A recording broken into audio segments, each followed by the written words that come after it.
The penthouse suite overlooked the glittering sprawl of the city, a kingdom of lights that Marcus Castellano ruled from his ivory tower. At 42, he had everything money could buy, except the one thing he'd stopped believing existed: genuine human connection. He stood by the floor-to-ceiling windows, scotch in hand, waiting. The agency had assured him of discretion, professionalism, and beauty. He expected nothing more. He wanted nothing more. Emotional entanglements were liabilities he'd learned to avoid after his divorce had stripped him of his illusions about love. The knock came at precisely 9 o'clock. When Marcus opened the door, his carefully constructed indifference faltered. The woman standing in the hallway was breathtaking, but not in the calculated way he'd expected. She wore a simple black dress that spoke of elegance rather than seduction, and her dark hair fell in natural waves past her shoulders. What caught him most were her eyes, wide, uncertain, holding something he couldn't quite identify. "Mr. Castellano?" Her voice trembled slightly. "I'm Elena. Come in." He stepped aside, noting how she clutched her small purse like a lifeline. Elena entered slowly, taking in the opulent space with genuine wonder that seemed almost childlike. Most escorts he'd met before moved through luxury with practiced familiarity. This woman looked like she'd stumbled into a dream. "Would you like a drink?" he offered, moving to the bar. "Water, please." She perched on the edge of the leather sofa, her posture rigid. Marcus poured her water and refilled his scotch, studying her with growing curiosity. Something was off. The agency was supposed to send experienced professionals, women who knew the unspoken rules of these arrangements. Elena looked like she might bolt at any moment. He handed her the glass and their fingers brushed. She flinched. "How long have you been doing this?" he asked, settling into the armchair across from her. Elena's composure cracked. The water glass shook in her hands. "Is it that obvious?" Marcus leaned forward. "You're either the best actress I've ever met or this is your first time." Tears welled in her eyes and she looked away. "I'm sorry. I shouldn't have come. This was a mistake." She stood abruptly, nearly spilling the water. "Wait." Something in his chest tightened, a feeling he'd buried years ago. "Don't go, just talk to me. Why are you here?" Elena remained standing, war evident in her expression. Then slowly she sank back onto the sofa. "My mother," she whispered. "She needs surgery. Experimental treatment that insurance won't cover. I've exhausted every option, loans, fundraising, everything. I'm a teacher, Mr. Castellano. I make barely enough to cover rent. When I saw the agency's advertisement promising one night could solve my problems, I thought, you thought you could sacrifice yourself." Marcus finished, and something ancient and wounded stirred in his memory. She nodded, tears now streaming freely. "I know it sounds naive. I've never even—" She stopped, cheeks flushing crimson. "Never been with anyone," he said softly. "I had plans," she continued, voice breaking. "I believed in waiting for love for the right person. But what good are those ideals when my mother is dying? What kind of daughter puts her romantic fantasies above her mother's life?" Marcus set down his glass with a sharp click. The sound echoed in the vast room, marking the moment everything changed. He'd built his fortune on reading people, on understanding leverage and motivation, but this woman, this beautiful, desperate virgin schoolteacher, had just handed him something infinitely more valuable than any business advantage. She'd given him the truth. "How much do you need?" he asked. The agency said, "Not what the agency gets." "How much for your mother's treatment?" Elena blinked in confusion. $200,000. "But I don't understand." "Here's what's going to happen," Marcus interrupted, standing and moving to his desk. He pulled out his checkbook. Yes, he still used checks for certain transactions. "I'm going to write you a check for $300,000. The extra is for recovery costs and anything else she needs." Elena's face went white. "I can't accept that." The agreement is void. He wrote with decisive strokes. "You're not going to sleep with me, Elena, not tonight. Not ever unless someday you actually want to." "I don't understand." She stood trembling. "Why would you do this?" Marcus looked at her, really looked at her, and saw something he'd forgotten existed. Goodness, sacrifice, love in its purest form. It was a mirror showing him everything he'd lost, everything he'd become. "Because 20 years ago," he said quietly, "my sister was in your position. She made the choice you were about to make. And it destroyed her. Elena stared at the check in Marcus's outstretched hand, unable to move. The numbers blurred through her tears. More money than she'd earned in 5 years of teaching, offered without condition by a stranger who was supposed to be buying her innocence. "I can't take this," she whispered, even as her heart screamed at her to grab it and run. "There has to be something you want." Marcus's jaw tightened. "What I want is for you to take this money, go to your mother, and forget you ever came here." He pressed the check into her palm. "Consider it payment for something far more valuable than what you were offering." "What could possibly be more valuable?" Elena's voice rose with confusion and desperation. "Your integrity," he said simply. "The ability to look at yourself in the mirror tomorrow without hating what you see. Trust me, that's priceless." Elena clutched the check, her legs suddenly weak. She sank back onto the sofa and the dam broke.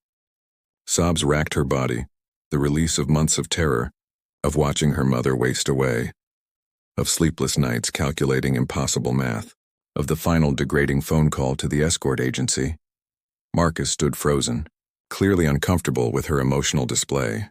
Then slowly he moved to sit beside her, not close enough to touch but near enough to offer presence. He waited in silence until her tears subsided. "You mentioned your sister," Elena finally said, wiping her eyes with shaking hands. "What happened to her?" Marcus's expression darkened. He rose and walked back to the windows, putting distance between them. For a long moment Elena thought he wouldn't answer. "Isabella was 19, he began, his voice hollow. "I was 25, already climbing the corporate ladder, too focused on my own ambitions to notice how bad things had gotten. Our mother had died 2 years earlier, and our father had gambled away everything. The house, the savings, even the life insurance. Isabella was in her 2nd year of college, studying to be a veterinarian. She loved animals more than people." Elena heard the past tense and her heart constricted. "One night she called me," Marcus continued, "asked for $50,000. Dad had borrowed from loan sharks and they were threatening violence. I was angry. Angry at him, angry at her for always protecting him, angry at being asked to clean up his messes. So I said no. I told her it was time they both learned responsibility." His hand formed a fist against the glass.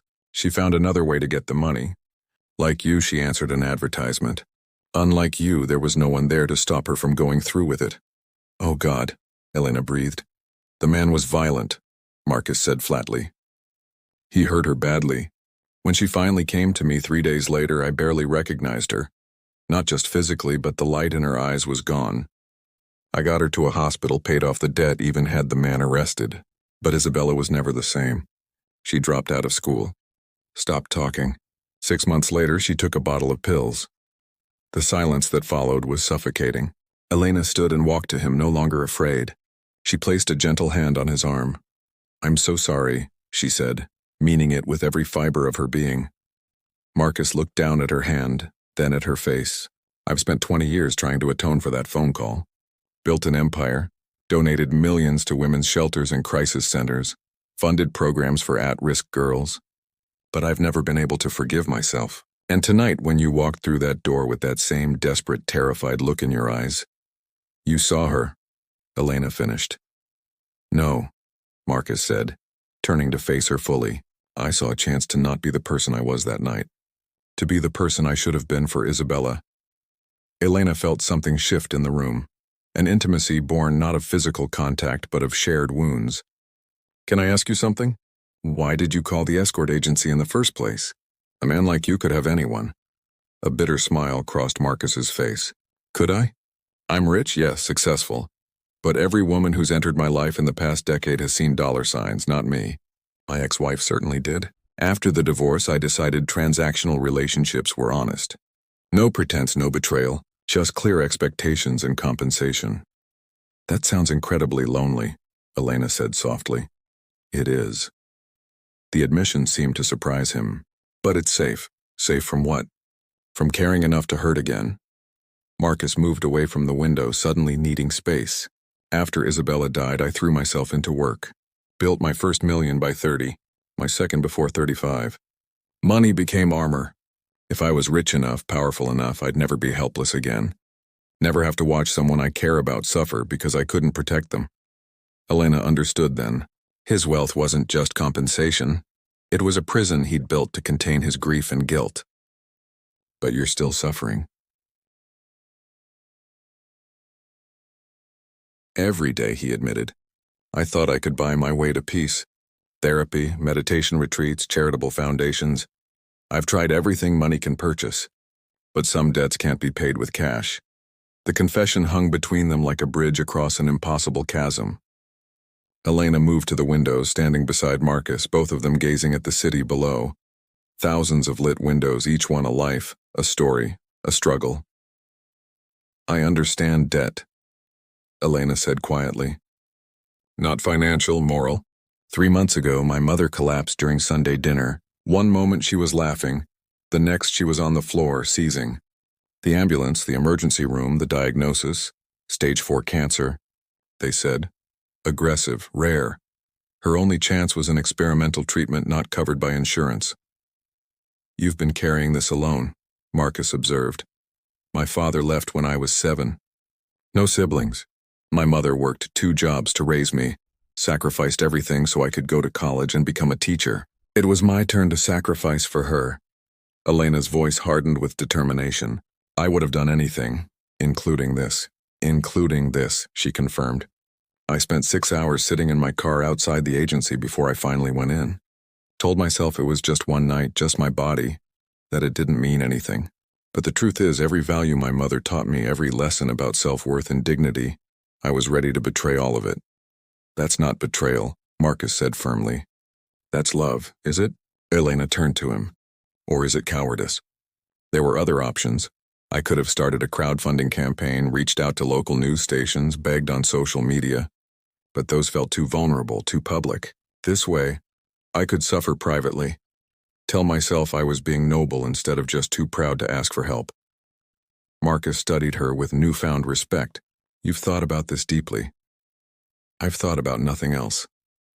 Elena moved to the piano in the corner, a stunning Steinway that probably cost more than her annual salary. She ran her fingers over the keys without pressing them. I teach English to 9th graders. 14-year-olds who are convinced they know everything about life.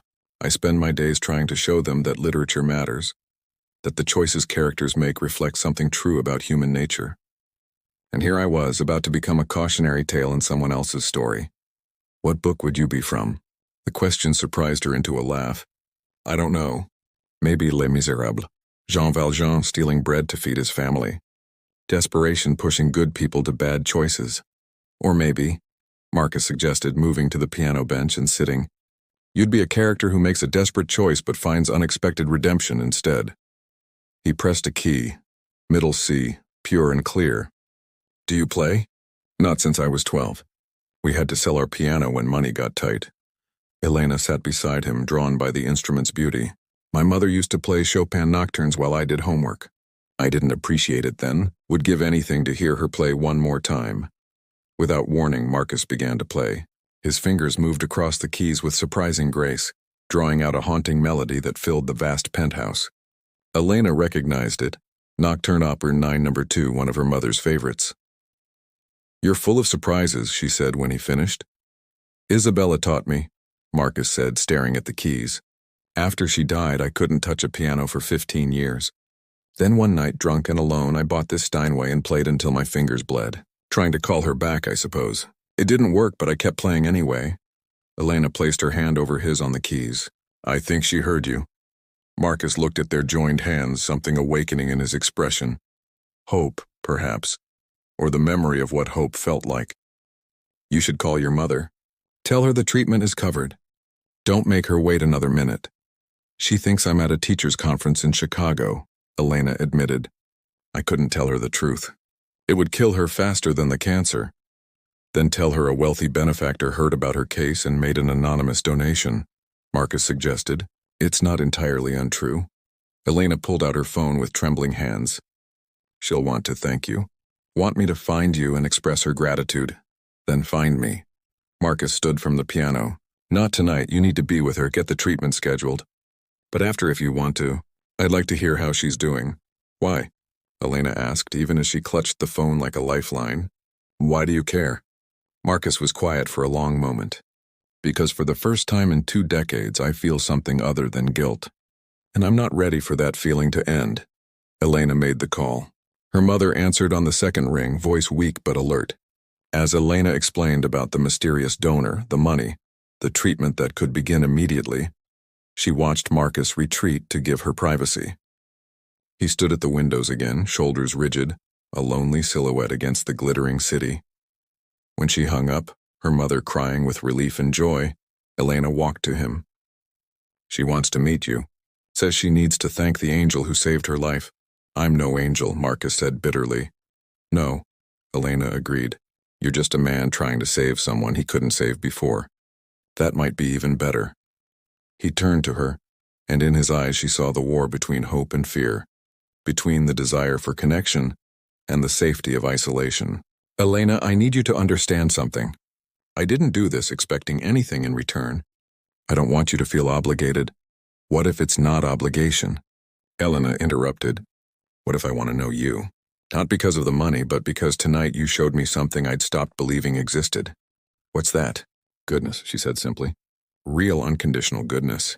You had every right to expect what you paid for. Instead, you gave me back my dignity and saved my mother's life. How could I walk away from that without wanting to understand the man behind the gesture? Dawn approached, painting the sky in shades of amber and rose. Neither Marcus nor Elena had noticed the passage of time. They'd moved from the piano to the sofa, then to the floor, sitting cross-legged like children as they talked through the night. They'd covered everything, childhoods, dreams, failures, fears. Elena described her tiny apartment filled with books, her students' essays that made her laugh and cry, the way teaching gave her purpose even when it couldn't pay her bills. Marcus talked about the hollow victory of closing billion-dollar deals, the board meetings where he commanded respect, but never friendship, the penthouses in 3 cities that were houses but never homes. I have a confession, Marcus said as the first rays of sunlight streamed through the windows. When I called the agency, I told them I wanted someone educated, intelligent, someone who could hold a conversation. The physical aspect was almost secondary. You were lonely, Elena said gently. Desperately, he admitted. But I'd convinced myself that paying for companionship was different from admitting I needed it. That somehow a transaction was less pathetic than acknowledging I'd built a life where genuine connection was impossible. Elena shifted closer to him. They'd been maintaining careful distance all night, but now she bridged it. It's not impossible. We're connected right now, are we? Marcus looked at her with raw vulnerability. Or is this just the novelty of an unusual situation? Tomorrow you'll return to your real life, your students, your mother's treatment, your friends. This night will become a strange story you'll eventually forget. Is that what you think? Elena asked. That I could forget this? Forget you? I think, Marcus said carefully, that you're grateful. That gratitude can feel like connection, and I think I'm desperate enough to mistake your gratitude for something more. Elena took his hand. His fingers were cold despite the warming room. You're right that I'm grateful. But Marcus, I've spent the night with you, really with you. I've seen how you play piano like you're trying to reach someone in heaven. How your voice changes when you talk about your sister. How you've built this empire of glass and steel but keep a worn copy of To Kill a Mockingbird on your nightstand. Because it was the last book she gave you. Marcus stared at her, shocked. How did you? I'm an English teacher. I notice books. Elena smiled softly. And I notice people. You're not the cold, calculating businessman you pretend to be. You're a man so afraid of being hurt again that you've forgotten how to live. And you're a woman who gives so much of herself that there's nothing left for you. Marcus countered. How many times have you sacrificed what you wanted for others? How often do you put everyone else first? That's what love is, Elena said. No, Marcus disagreed. Love is reciprocal. You give everything, but what do you receive? Who takes care of you, Elena? The question landed like a physical blow. Elena realized with startling clarity that she couldn't remember the last time someone had asked her that. I take care of myself. By selling yourself to strangers? Marcus's voice was sharp but not unkind. By doing what was necessary. Elena pulled her hand away, suddenly defensive. You don't understand what it's like to watch someone you love dying, to feel helpless. She stopped, seeing his expression. I'm sorry. You understand better than anyone, which is why I'm telling you there's a better way. Marcus stood pacing now. You can accept help without destroying yourself. You can be vulnerable without being weak. Says the man who pays for companionship rather than risk emotional intimacy, Elena shot back. The words hung between them like a slap.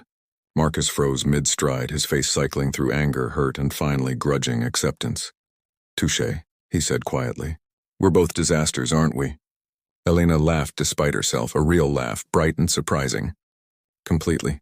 I'm a broke teacher willing to sell my virginity, and you're a millionaire so lonely he books escorts for conversation. We should probably both be in therapy." "I've tried therapy," Marcus said. 6 different therapists over 10 years. Want to know what they all said? What? That I needed to forgive myself, to let go of the past, to open myself to connection. He moved to the sofa, suddenly exhausted, but they couldn't tell me how. How do you forgive yourself for something unforgivable? How do you open up when every time you did before, it ended in catastrophe? Elena joined him, sitting close enough that their shoulders touched. "Maybe you don't do it alone." Marcus turned to her and something shifted in his gaze. "What are you saying?" "I'm saying," Elena began, her heart racing, "that this night was supposed to be a transaction. Cold, meaningless, a necessary evil I'd spend the rest of my life trying to forget. Instead, I met someone who understands pain and sacrifice, someone who chose kindness when cruelty was expected, someone I want to know better." "Elena, I'm not finished," she interrupted. "You think I'm just grateful, and maybe you're partially right. But I'm also terrified. Terrified that I'll walk out of here and spend the rest of my life wondering, what if? What if I'd been brave enough to admit I felt something real tonight? What if there's something here worth exploring?" Marcus stood abruptly, moving away. "You can't mean that. We're strangers. This situation is insane." "Is it?" Elena followed him. "My mother is going to live because you refuse to take advantage of a desperate woman. That tells me everything I need to know about your character. The rest, getting to know each other, seeing if this connection is real, that's just normal." "Nothing about this is normal." Marcus's voice rose for the first time all night. "I solicited an escort. You came here to sell yourself. These aren't the foundations of anything healthy." "No," Elena agreed. "They're the foundations of honesty.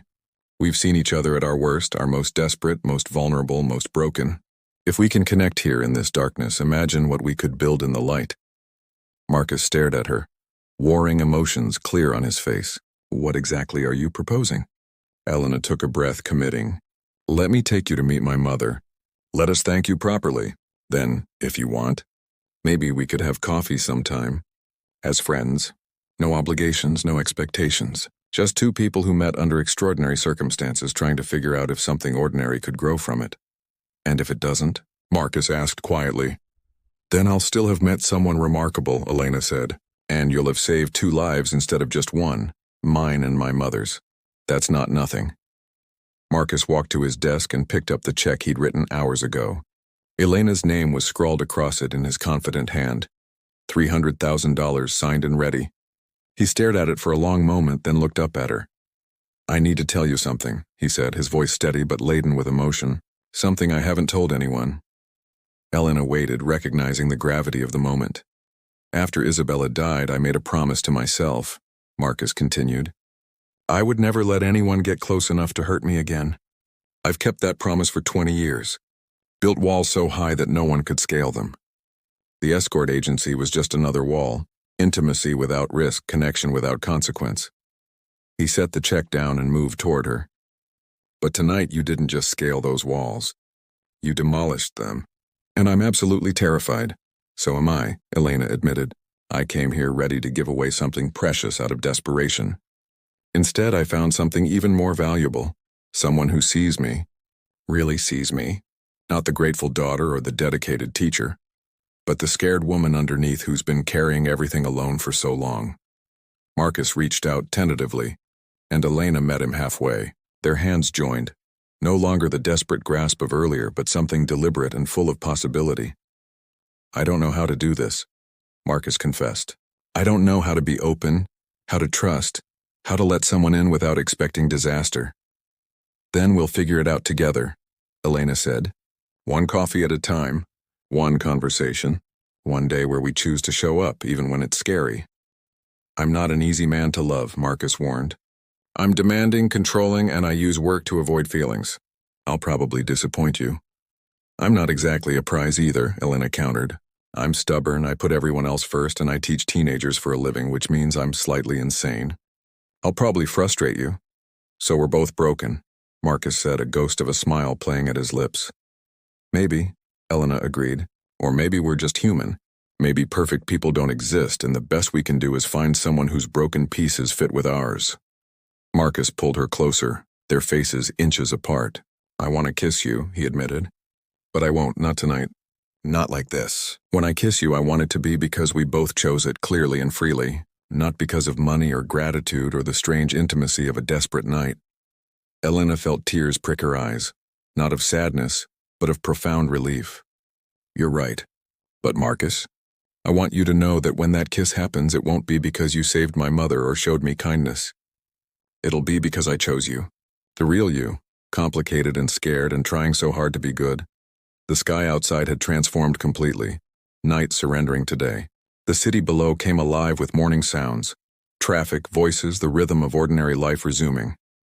I should go, Elena said, though she made no move to leave. My mother will want me at the hospital to start planning the treatment. Marcus picked up the check and handed it to her. Take this to the bank as soon as they open. Get the treatment scheduled. And Elena? Don't negotiate with the hospital. Whatever they ask, say yes. There's more where this came from if you need it. I can't keep taking your money, Elena protested. You're not taking, Marcus corrected. I'm giving. There's a difference. Let me do this. Let me be the person I couldn't be for Isabella. Elena folded the check carefully and placed it in her purse. Then she pulled out her phone. Give me your number. Marcus recited it and she entered it with shaking fingers. When she finished, she looked up at him. I'm going to text you later, just to say thank you again, and maybe to tell you about how my mother reacted. Is that okay? I'd like that, Marcus said softly. More than I can explain. They walked to the door together, neither quite ready for the night to end but both knowing it must. At the threshold, Elena turned back one more time. Marcus, can I ask you something? Anything. Do you believe in second chances? That people can change, heal, become who they were meant to be before life broke them? Marcus considered the question seriously. A week ago, I would have said no, that we are who we are, and the best we can do is manage our damage. But tonight, he paused, searching for words. Tonight, you walked into my life expecting to lose yourself and instead gave me back something I thought was gone forever. What's that? Hope, he said simply. So yes, Elena, I believe in second chances. I'm standing in one right now. Elena smiled, a real smile, luminous and unguarded. Good, because so am I. She reached up and touched his cheek gently. Thank you for being the man who said no when anyone else would have said yes. Thank you for being the woman brave enough to walk through that door, Marcus replied. Even if you were terrified. Elena left then before she could change her mind or say something to break the delicate understanding between them. She rode the elevator down from the penthouse, walked through the lobby and emerged into the morning sunshine feeling transformed. The check in her purse meant her mother would live. But the phone number in her contacts meant something else entirely. The possibility that she might finally live too, instead of just surviving. Marcus stood at the window long after Elena departed, watching the city wake up. His phone buzzed in his pocket, probably his assistant with the day's schedule. Meetings and calls and deals that suddenly felt less important than they had yesterday.